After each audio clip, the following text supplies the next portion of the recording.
Okay, so we've made it to the bitter end, the final session. And what we're going to do in this session is have some short reflections, key takeaway points from our wonderful panelists, I believe, unless you've been briefed otherwise. Well, if you've been briefed otherwise, there must be a coup going on. I Will be, but I have the backing of at least 32 MPs. And you're going to cut taxes. And I'm cutting taxes, yes. And spinach. So that was my thinking, that it'd be really good to get thoughts from the audience as well as from our wonderful panel here. But the main thing is key takeaways. So key reflections, key observations, key takeaways, and we can open it up to the floor for general discussion on the grounds of everything that we've covered. So we have a representative from each of our panels today. That will allow us to have a really rich concluding session, and we'll be wrapping up by 4 so we can get out of this furnace. So, Toby, you are the representative from our first panel, which feels like a long time ago now. Okay, well, I don't want to speak for the panel because I'm sure I'll be doing symbolic violence to the complexity of the things. I'm just going to maybe 4 questions, and one I brought up already and no one answered, so I'm going to bring it up again. The first thing I thought was really interesting. I've known Alistair for a long time, and I'm still surprised he's a conservative. But even though, yeah, he did retire at a strategic moment. And I thought he really challenged the panel that he chaired. And in doing so, I thought so he kept saying, I was a policymaker, tell me what to do, tell me what I should have done. And I think a lot of us drop that ball. I always hate that question that I give a presentation, which is, as you're saying, as Staci saying, kind of archly critical. And then the hand goes up at the back, usually by someone, so smart boy, what would you do different? And oh, damn, I don't have the answer to that. But he did push and push. And of course, he did also say, we are now, we policymakers, not me, they policymakers have learned humility since Afghanistan and Iraq. And I think that's a crucial takeaway, I think, that maybe not in the state and the White House, but down at, and certainly not the incumbent at number 10, but in the FCO and amongst staff, I think Afghanistan and Iraq was a blow to their imperial hubris. But he kept pushing us as academics, policy, or whatsoever. And I think the question to Brahim in a way, so how do you get a civil state?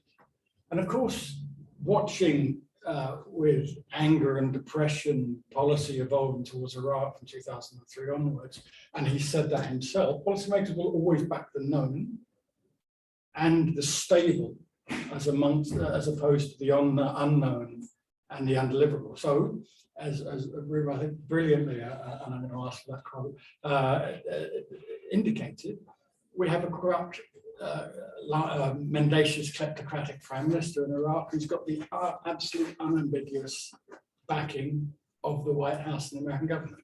Why is that? Why? And this gets to my point in my intervention from in Staci. They know what he represents, but he's known, and they think he can deliver something, however minimal. So I think we put Alistair on the table. The other thing I was playing with, and I know very little about Bahrain, but I did at one stage do some research on the trade union movement of Bahrain in the 1950s, and obviously in the British archives, and the absolute depth paranoia in the British archives, which is, I love Domar's book, but I think he has got that there are some issues there. That this trade union movement, the spectre haunting the Brits wasn't sheer power or Bahraini nationals, but communism. In that sense, I think that's intriguing. But of course, as you say, in 2011, what came back? What was the vehicle that was going to deliver nationalism? Was again the trade union movement, as I understand it. I put that on the table, which then brings back your point, I think, about the hollow. We didn't say hollow signifier, but the problem of nationalism. And of course, in Iraq, in Bahrain, maybe Lebanon, I'm doing Brahim, Brahim doesn't speak for all of Lebanon, but so I read the Tishreen movement in Iraq, at least, of a certain unitary nationalism, a secular, certainly, a militantly, subconsciously, but a unitary nationalism. And if that is a problem, and I'm not saying it's not, and of course Samuel Plato has that big joke, oh yes, they're all nationalists, but they're different types of nationalists, they don't agree on the nation. But that point, if nationalism is a problem as a juxtaposed to sectarian identity, but nationalism to against one of Staci's interventions is sticky, and is probably the secondarily stickiest thing after sectarian identity. What are we pushing for, or what is there? If Brahim is arguing for a civil state, is it a sticky kind of cosmopolitanism? I don't know. That would be my third question. And I suppose the fourth question is the thing I brought up using Morton's argument. When we talk about the de-sectarianisation, I know this has probably been done to death in every workshop that Simon's ever organised, are we talking, because I think, again, Ruben was saying, I want a kind of mosaic, a plethora of identities in Iraq, not subsumed into one. Now that would be Morton's fourth category, I suspect, coexistence and cooperation. And I take, and I put this on the table as to be challenged. Tishreen was many things, and again, some of other Fanaza and Harith al-Hassan's work is intriguing about highlighting the sheer imagery used in Tishreen, and undoubtedly the vast majority of Tishreen demonstrators happened to be young Shias, but that didn't really matter, I thought, or did it? But Tishreen I took to be anti-sectarianism, certainly not post, but I just would like to tease them out a bit, juxtaposed against the problem of sticky nationalism and the fact that trade unionism and nationalism keeps coming back. It's the spectre that clearly haunts the caliphate for obvious reasons, but the fact that it still keeps coming back, and it's the second stickiest identity around bar sectarianism, if it is, I think that's intriguing. So Alistair, sectarianism, Alistair, nationalism, what sectarianism or de-sectarian is, and then what is the likely alternative? Some hazy thoughts grabbed from across the day. Great, thanks, Toby. Just on the mosaic point, and I'm not wanting to interject here, but I recall a time when there was a debate about mosaic, and the concept of a mosaic Lebanon, for example, was deeply Orientalist. So it's interesting to hear your imagining of it, Ruba, as a positive. If I haven't As a positive thing under a national identity. Yeah. That's built on pluralism. Yeah, exactly. But the framing of Lebanon as a mosaic of identities was deeply Orientalist. So it was internalized by the wars and then sold to the rest of the world as an example of how global South can behave. Right? We in Lebanon are peaceful, despite the fact that we're massacring each other, and so this mosaic is a very Orientalist or exotic, I would say, image of how other countries could be. So yeah, it was misused. But the internalization for me is the really important part. That has happened. That's sort of where we have to start, whether or not it should have, could have, like there it is. And that's, I think, where these sort of popular discourse scenarios really matter. Because then you can sort of see a little bit of insight, a little glimmer, and it's sort of how that happens and how it can maybe shift, right? But you want to shift through, again, not somebody with my positionality. I'm actually hoping others will take that who are behind me, but to sort of just shift it just a little bit. I think through popular culture now more than ever, the way things get recycled and looped, you can shift things really, really fast if you know how to do it, right? And so we do that for good, potentially, or they do that for good. I don't know. But if we think about the region itself, I cannot actually single out any country in the region who is not heterogeneous. North Africa, Tunisia, Libya, Egypt. So maybe aside from Gulf countries that nearly could be mainly the Arab nationality But again, there is the sectarian side of identity, that there is Shia, there is Sunnah. But aside from that, can anyone please help me or refresh my memory? Is there any country in the region that is homogeneous?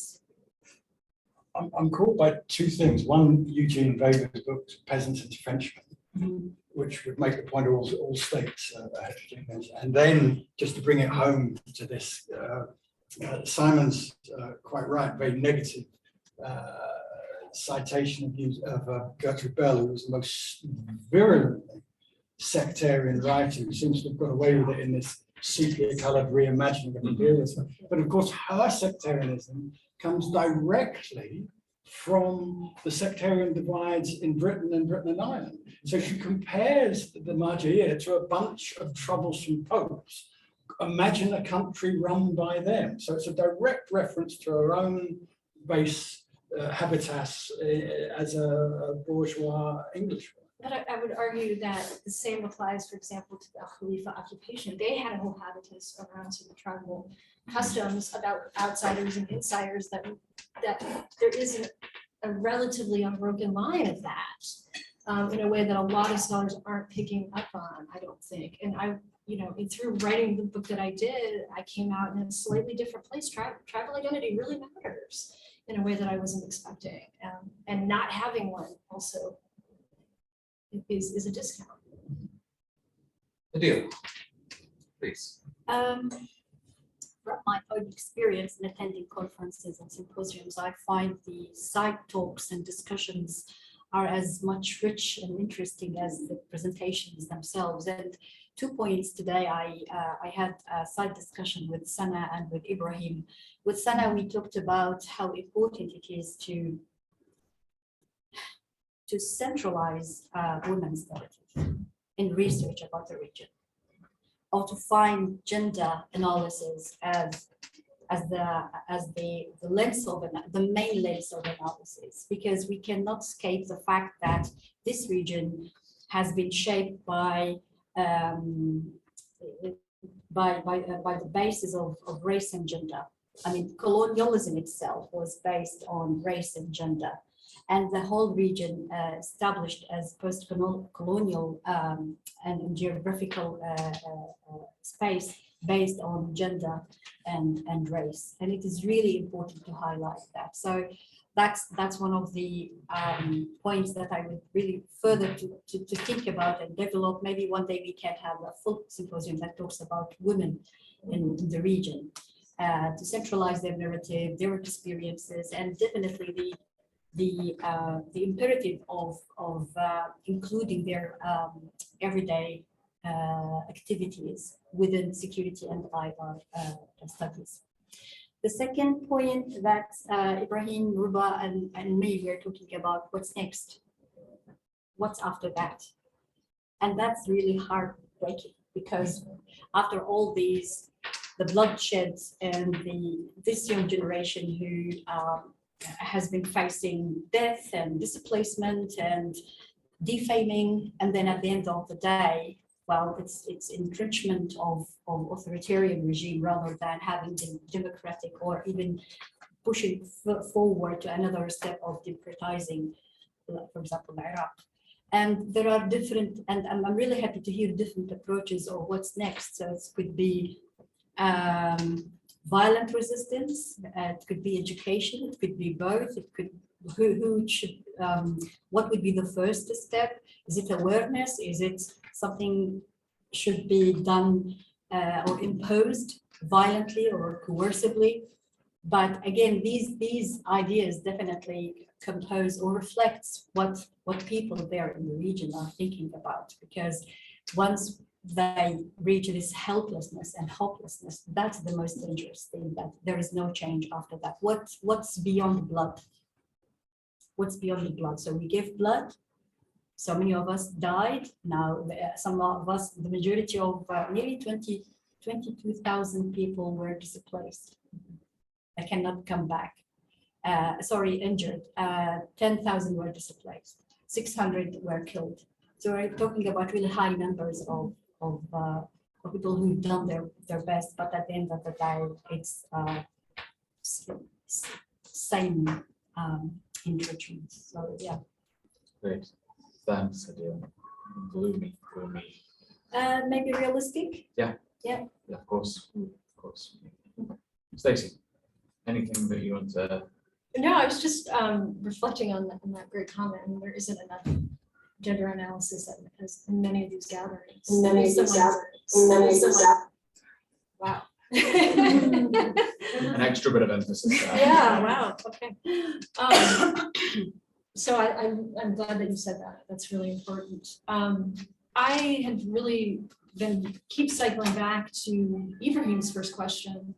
I think this is the thing that, if I were to sort of encapsulate everything, kept coming up was, what do we mean by the state, and what do we mean, and can it imagine inclusivity? How would it imagine it? But it's this sort of concept of the state that is so problematic. I know that's so obvious on some level, but a lot like in the Bahraini movement, it was about replacing sectarianism with nationalism, but there's problems there, right? Because we have citizenship, and so it's the state is the problem, right? Because it doesn't reflect the people. It doesn't really reflect the people anywhere, probably, right? But particularly in these authoritarian spaces. And so it's almost like, each time I go into something like a certain sort of criminal prosecution that has political implications in Bahrain, I'm back to the corruption of the state, like that fundamental problem of what a nation state is, could be, should be, and how the people actually matter, don't matter, can matter.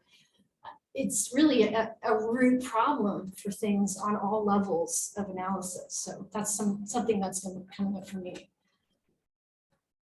Yeah, I think that's a really important point.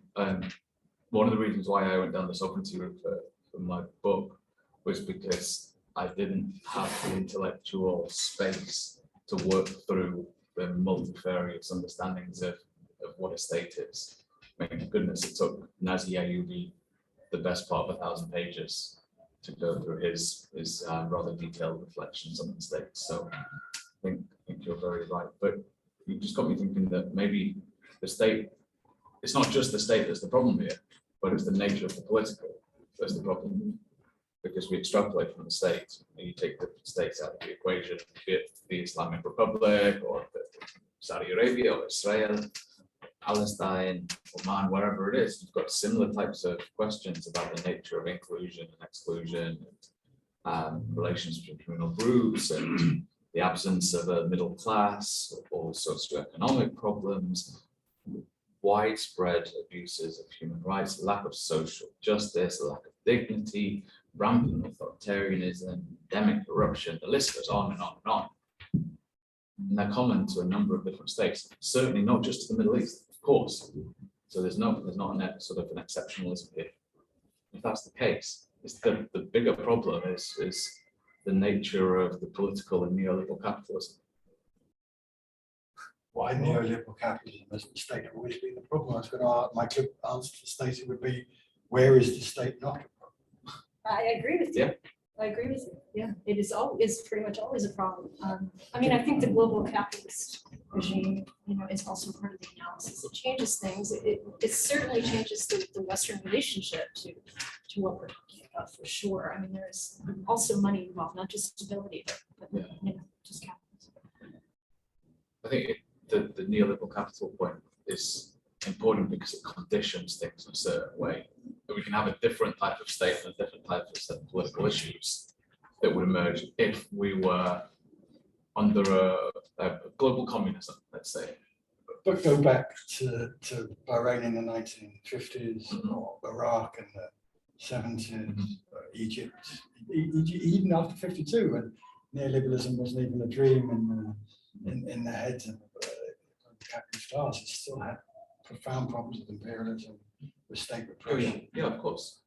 Yeah, so my point is that the state is the problem, but the nature of the state and the political in neoliberal capitalism creates a particular set of conditions that are practically from certain ways. But then is neoliberalism the cause of error, or just that's a different question that Well, we could go back and forth on all day. I think it's really an analytical tool. I mean, I tend to sort of gravitate towards theories that are both material and symbolic. Because there is a reality, there isn't a sort of economic reality of inequality and how it is manifested that still matters, even as we're so concerned with sort of symbolic meaning, as we should be. And so, just throw that out there.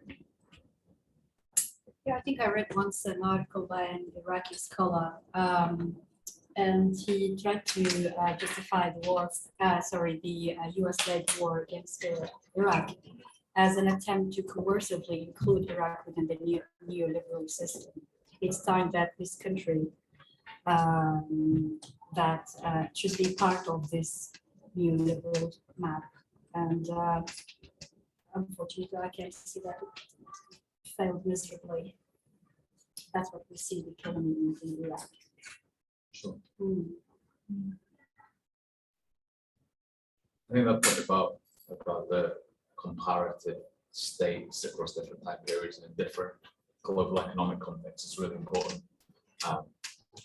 There's some interesting thought experiments to be done with that as a way of extrapolating a few different points, but maybe that's a workshop that we need Bassa's for and his Gramscian enterprise. But It struck me that first, post-colonial theory doesn't have a theory of the state, and they don't work. Post-colonial theories don't work on the state because they have a normative rejection of the state, which I suspect is born out of the failure of the statist development program before neoliberalism.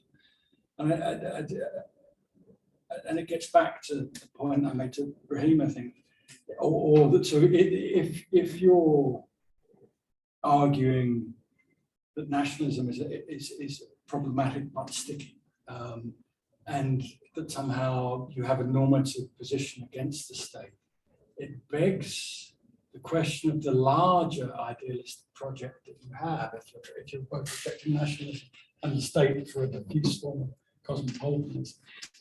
Well, it was interesting, something that came out of the focus groups for the Faith Project. I've sat in on the one with some Bahraini folks from different sort of walks of life in country and out. And surprisingly to my ears, they were talking about political assimilation. And it was interesting. So there is, at least among the folks that we were talking to, a sense of belonging to something that is already there. It just needs to be reconstituted. It's not revolutionary. And so I've learned a lot from sort of considering that. It's from my positionality, which is privileged and an outsider, I don't see how you make change with this same ruling family, but that's just my position. In fact, many of the activists just would like to be included in a reasonable way in terms of human rights and so on. And if that's fine. But that use of the word assimilation, I don't know if you remember that, was very interesting to me. Yeah. I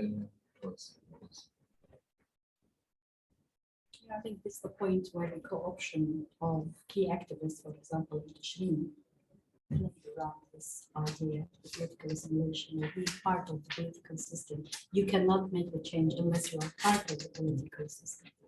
So you can do that. And I think we during the elections, there were a couple of political parties that emerged from Tashrin, aside from Intidad or Beit al-Wathani or Nazal al-Haqqi, that were the facade of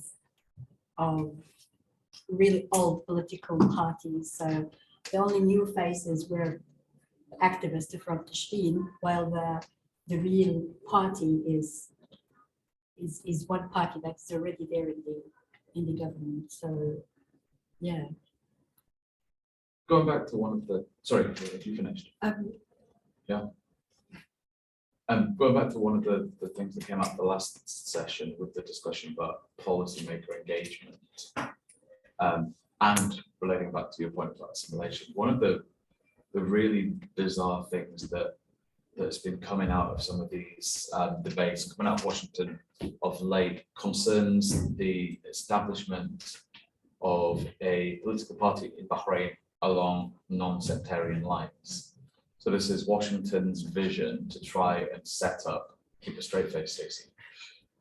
Washington's vision to set up a non-sectarian party within the confines of the existing political system that would assimilate existing forms of political groups in the context of a system that would acknowledge the legitimacy and survival of the Al Khalifa imposed by Washington from the top down, with little regard for grassroots in Bahrain.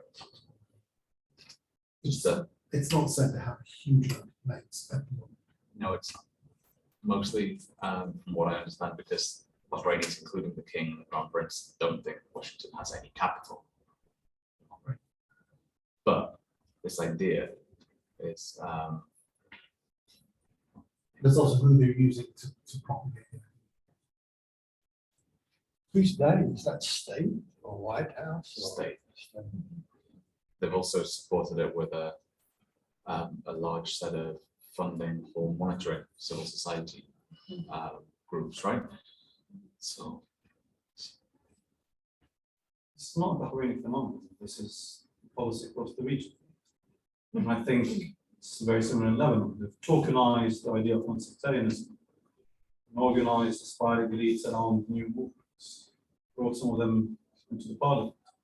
We reproduce the legitimacy of the constitutional system while giving voice to those who have dissent, without really changing the way that the resources are managed or the nature of the state.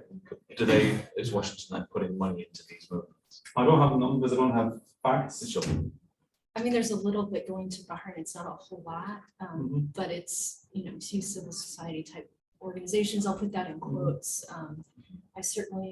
I've been trying to actually reach out on a certain grant to see sort of who ended up getting it and sort of why, what was the reason for it. It was the one that Salam DHR may or may not have gone for in the end.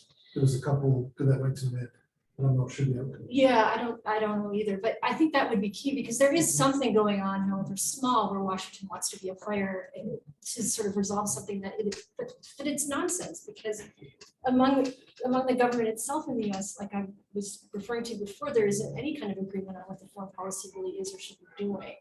And the State Department is sort of the one entity that's sort of allowed to play around with, having, legitimate values and caring about human rights, but it's it doesn't hold a candle to the Department of Defense. And I've said this before in many meetings, we have to change the US Department of Defense if we want to change American policy. And that's very hard. It can be done. Can I go to Hadeel and Toby on this? Did the Americans ever try and do that with regard to Iraq to set up non-sectarian political parties post 2005? Well, let's go back a step. The foreign intervention in the region, that's the biggest title. I mean, under different pretexts, it's a foreign intervention. If you are talking about Bahrain, the latest bloody one in Syria, all done under this idea that the foreign intervention is going to make things better and to enforce democracy into these undemocratic societies.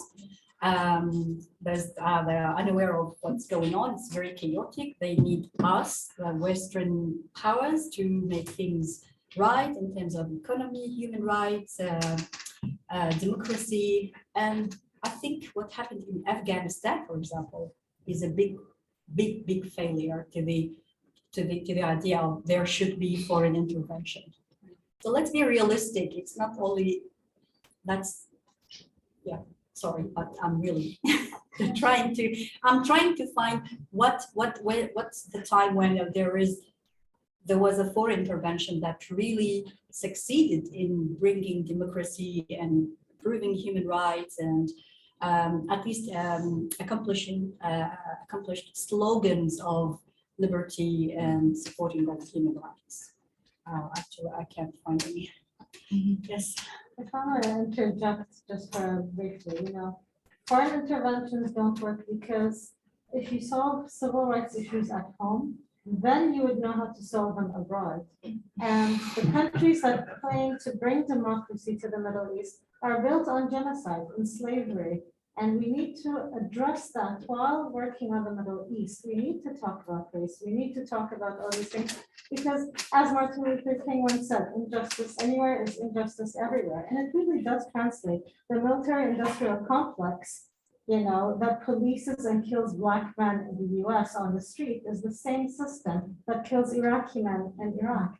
So it's all interconnected, no matter how much we want to divorce one thing from the other, it's all interconnected. If you want to work on democracy somewhere, you have to work on it at home. If you want to work on human rights somewhere, you have to work on it at home, because I can't blame Iraqi people who will tell the US, well, who are you to talk to us about human rights if you have, the civil rights movement has not ended, basically. So, sorry for the intervention, but Simon's question speaks to your comments about Mustafa al-Kadhimi, is that, he's a favorite to the West because he's seen as non-sectarian, and this is why political parties in Iraq, months into the government formation process, might entertain him because he's supposedly neutral or moderate and not very sectarian. There's two questions about, but I can't resist. From the early 1990s on, so after the invasion of Kuwait, when American policy could once again imagine removing the bar, the policy entrepreneurs who came to Washington to sell their vision, and this is the wondrous tale of Ahmed Shalabi, came and presented Iraq in sectarian terms right from the dot, Gideon Rose, the editor of Foreign Affairs, has this kind of pub skit where he says everyone was always looking for a magic. Everyone, he means American foreign policy makers always looking for a magic Iraq. Someone would come and say, "No, you don't understand Iraq, but you don't understand its complexities, and you want a shortcut to solving it. The Iraq problem, I'm that." And first, it was Ahmed Shalabi, who was sold, and given his evolution, was sold as a secular nationalist. And now it's Mustafa al-Kadhimi, who's sold as a good governance secular nationalist. And look what he did to Mahabharat. The idea that the head of a Mahabharat can somehow deliver civil rights and democracy will put it aside.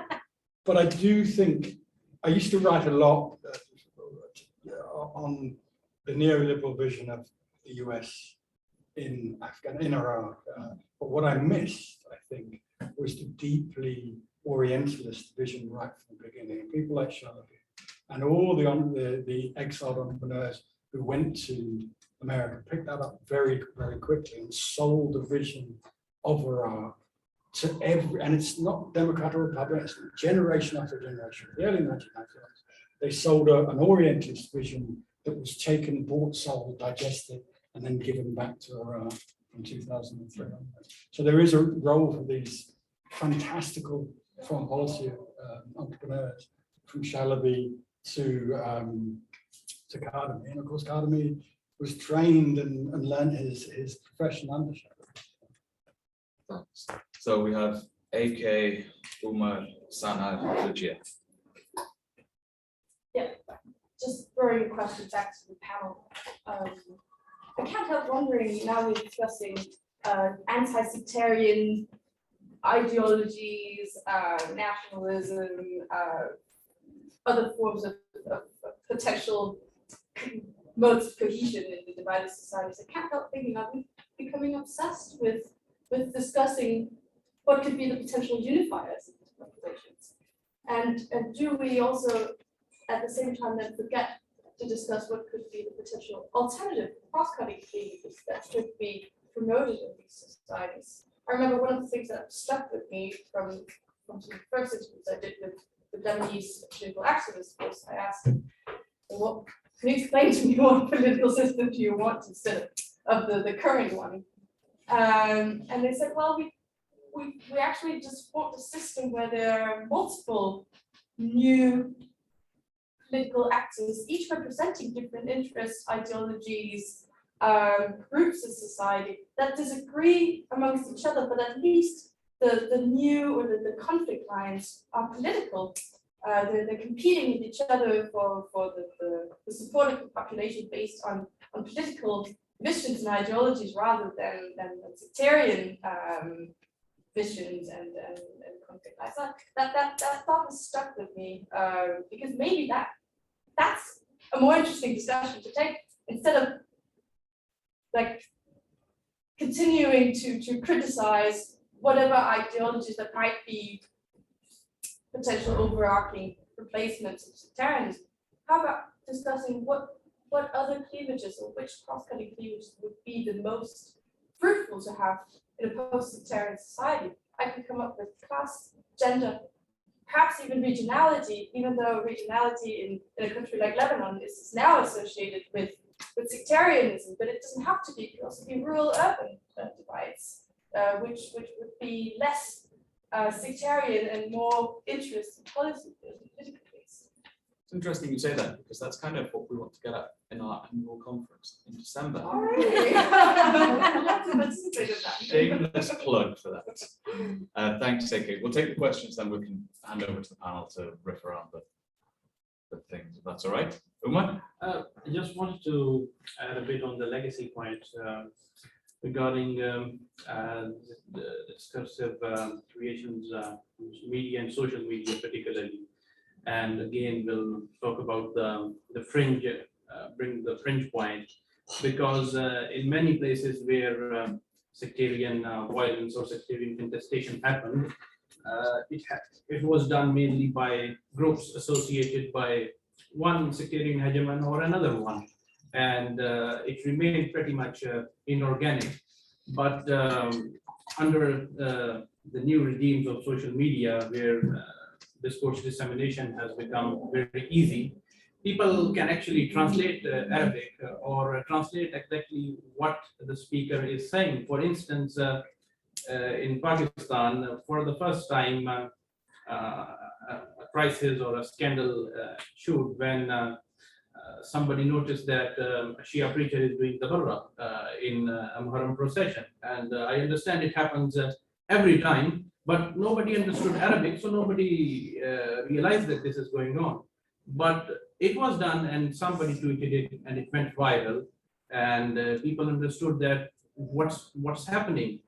And eventually it sharpened and matured sectarian identities within people who were not traditionally or organically sectarianized. So a new process of sectarianization happened. The interesting bit is that person overnight fled to Iran, and Iran gave him refuge. So this is something, because I understand a lot of people who were reacting previously, they would say, okay, this is a person belonging to an Iranian group, and this is a person belonging to the Saudi group. But now they were saying, no, the Iranians are behind this, and this is not a Saudi related problem, which was manifested in protests taken out by the Sufi Barelvi community, which are clearly not friends with the Saudi kingdom. And I think this is something really interesting, because within Arabs, they understand each other and what the dogmas stand for. But in non-Arab audiences, it was mainly hearsay or whatever they were hearing from the ulama, but the everyday, you can say, discourse creation through social media is a new trend, which is again politicized gradually. It could create some new tensions, which would be very interesting to look upon. Yeah. Thank you so much. Sana? Yeah, I think it was kind of very quick observations around me. First of all, I think about international intervention, right? And for me, international intervention is very dangerous, but sometimes we have to understand that we always blame the West for their intervention, but we should also look at our governments, because they are the ones that sometimes ask for this such intervention. And I think it's two layers, right, for people to go for their government and use this intervention, and also to reject such intervention. I think apart from all the countries discussed, if I want to think of Palestine and the disaster situation from international intervention, of course, but I also think of reasons why international intervention took place, etc., etc., etc. And this leads me to something you mentioned, Staci, before, about how naive or the reactions, they don't want to like, they don't know about the situation. Maybe I will agree more on talking on this thing. They do know, but they don't want to react. And I think now the current visit of Biden to Palestine, for example, I looked at the program and, you know, I don't know why they would like to meet him. He's only there for like 5 seconds on the Palestinian side, like 2 days with the Israeli side. So he knows why he's coming. He knows what he's doing, but this is the policy. So, and I really think it's not about not knowing, it's about not caring. So I agree on this point. This said, yes, there are certain politicians that are just in the wrong position. And I think, for example, we were in a function in the UK ambassador in Jerusalem Council, nothing. She knows nothing. So there are people who don't know nothing. But I think in the superior position, they know, they just don't care. The last point about gender, and I really think it was really interesting conversation, and it's just so sad that, as we said, this category, or let's say women, are always the overlooked, or the category that is pushed on the side, or they are always, you always put the discussion about them in like a side event, or like somewhere in between. On the contrary, there are now women movements in MENA region. They are one of the most influential movements. And the fact that we talk about peace and security, most of the decisions, now we go back to international intervention, 1325 decision, all of these things, people are working on such things. People are working on having more women. But it's not only this kind of decisions, the women themselves. Unfortunately, regardless of all the work they do on the ground, when we go and discuss them, we discuss them as a minority, while they are not. So I really hope the situation can be changed in academia, going back to your points, Staci. In academia, it's our responsibility to change such situations. So I really hope in the next stages of SEPAD, we can have more space for women to be discussed in a bigger manner. So, yeah. There's always space, Yeah, thank you. but it has to come from the right people, not from people like me. No, it's about, but that leads me by the way to the last point. I think it's very interesting to have scholars from MENA, but it's also the responsibility of MENA to have scholars. So it breaks my heart sometimes that when we look for people to contribute or to write about MENA, we always have to beg MENA scholars to write. And I think it's something when we talk about what's next after the test and education. I think this is a huge step to have more scholars from MENA, to have voices. That does not mean that the amazing work done by other scholars who are not from MENA is overlooked, of course not. But you need sometimes voices from MENA to speak, to get this kind of like different perspective of the situation. And unfortunately, it's something that we should work on. Thank you. Jim. It was a very theoretical indeed, quite well colonial theory stage. I can. Please.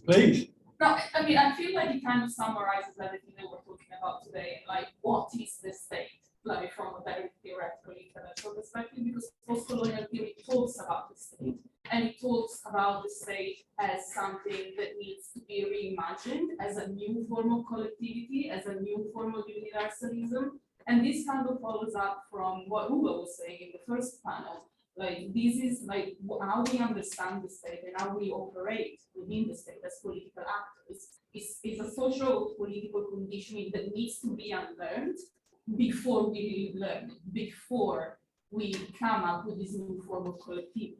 And then, I mean, you can look at Fanon, you can look at Puma, you can look at Hill. Decolonizing is a violent process, not just violent in the sense that it goes through revolutions and uprisings, but it's a violent process because it requires inner work. It requires unlearning what we've been socialized into. It requires unlearning the legacy of colonialism and Western states to then come to this new form of collectivity. So there is a lot of theory there. There isn't a roadmap, there isn't a blueprint, but it kind of, I feel that it kind of like sums up all of the discussions of the state desectarianisation. Thank you. And you wrote an amazing piece on Fanon Yes. the other day, so thank you for that.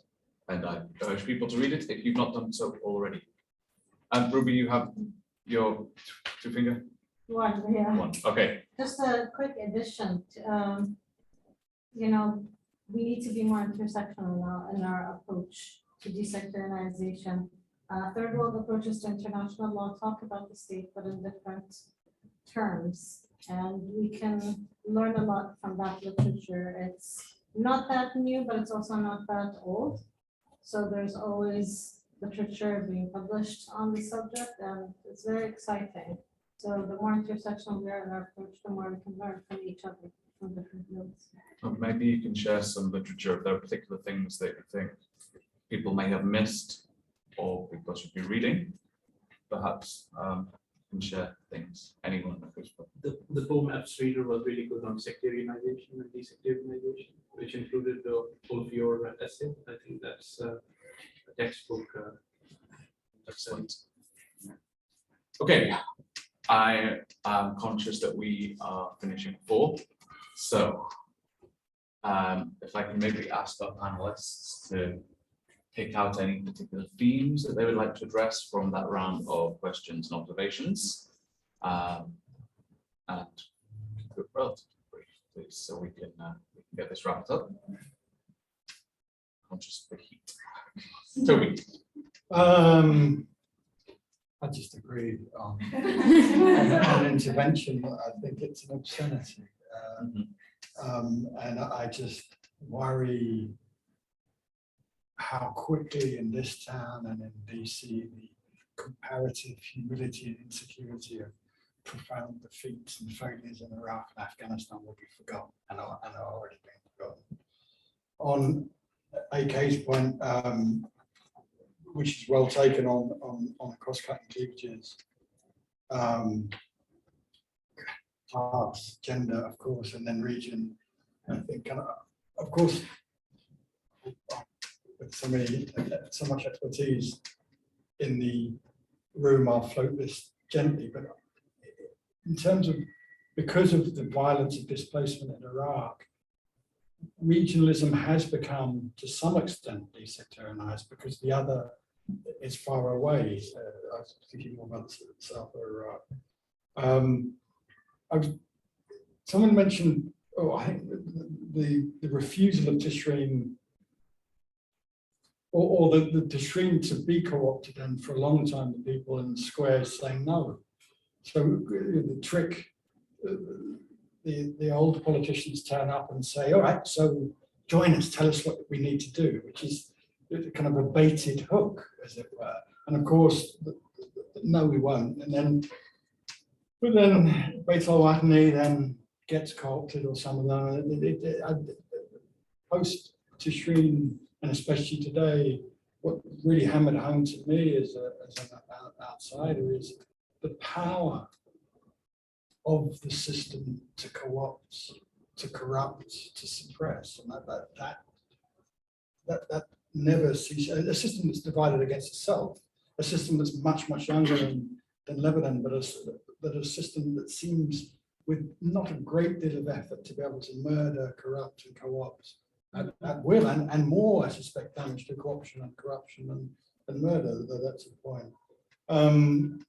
So the point about social media and sectarianism from below and multiple narratives, I think, is well taken. I would just acknowledge that. I suppose the what's next is so profoundly glum. I mean, Iraqi higher education is in a terrible state. To the fact that smart people that we know and work with try to opt out of the system and work in parallel and think tanks and actually work in what were once the commanding height, the intellectual commanding heights of the region. I think about Baghdad University. What next to a social movement, the Tishreen movement, that's been bludgeoned and brutalized and fractured, that leaves a growing young population that the state cannot now co-opt, hasn't got the money to do so. That's juxtaposed against what I would call the kind of pious middle class who were created after 2003, when the state payroll went from 850,000 to now 3.5, 4 million. So those people are in and will stay, but they're middle class and middle age, and you've got that growing youth demographic that's prone to violence and drug addiction. I think and then you meet the Tishrinis who are still active, and they are some of the most fantastically bright and committed individuals. So I think any research on Iraq is caught, in my mind at least, between the optimism of the individual passions that you meet, but the pessimism of the kind of structural factors that are in play that fracture and repress that demographic mobilization. Sorry, I'm not very happy, but well, you put it wonderfully, the optimism of individual passions versus the pessimism of structural constraints. I might end up being the speechwriter for an Iraqi Prime Minister. Then. Well, thank you, Toby. Hadeel.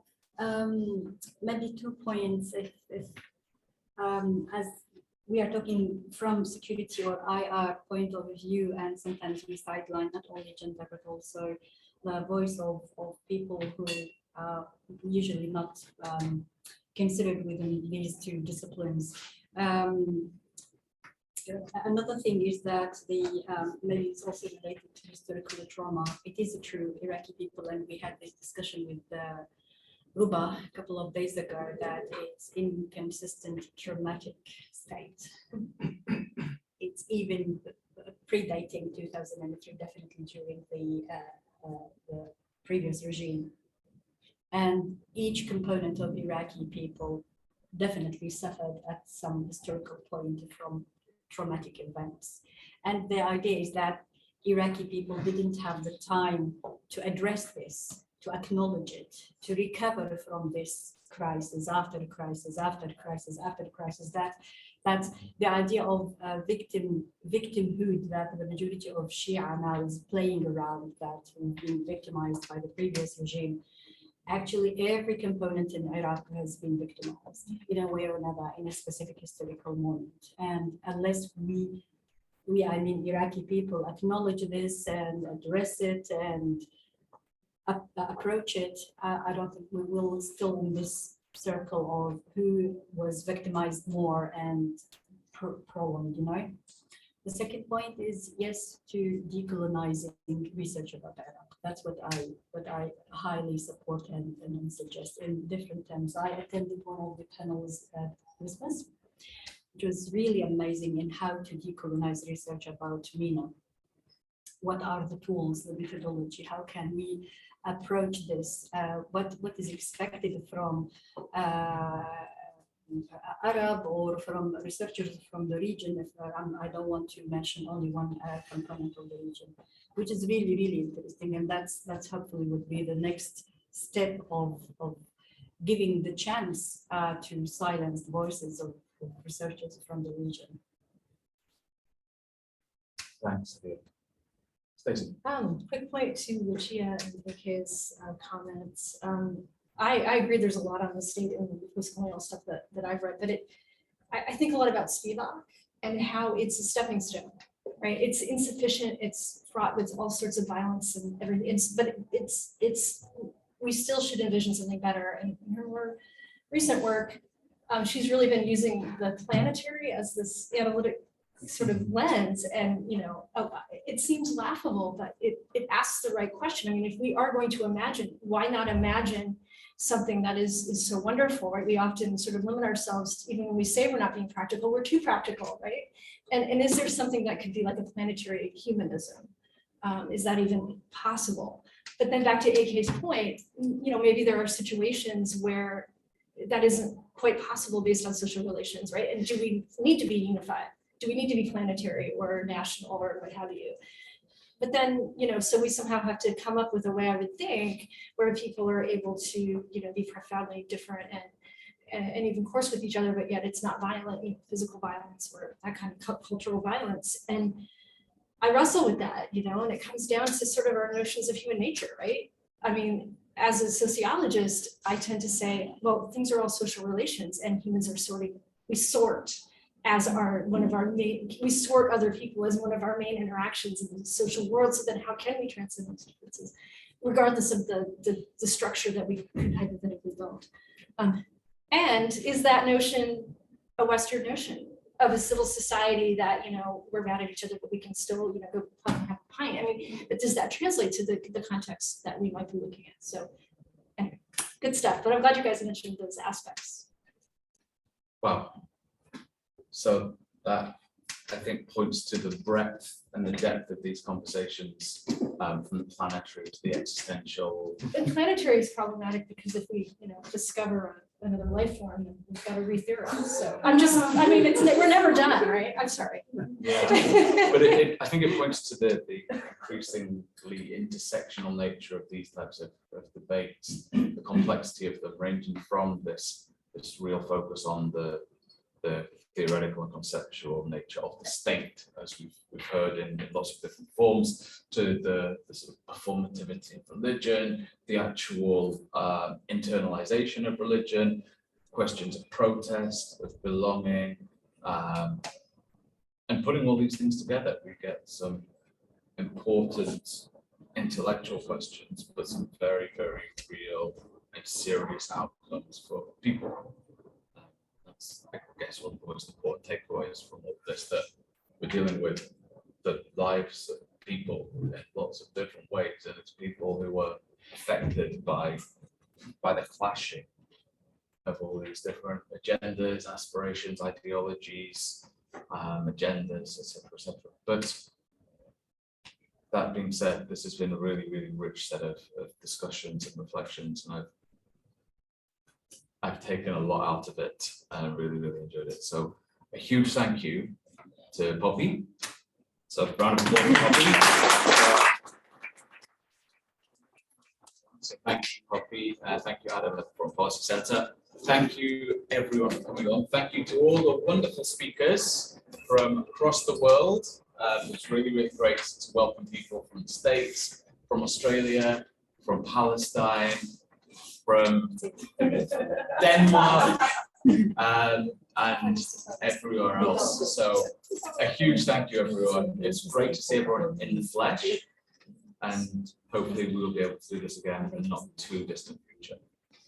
And 2 minutes over time. So thank you very much, everyone, for coming. Thank you for sparing your days.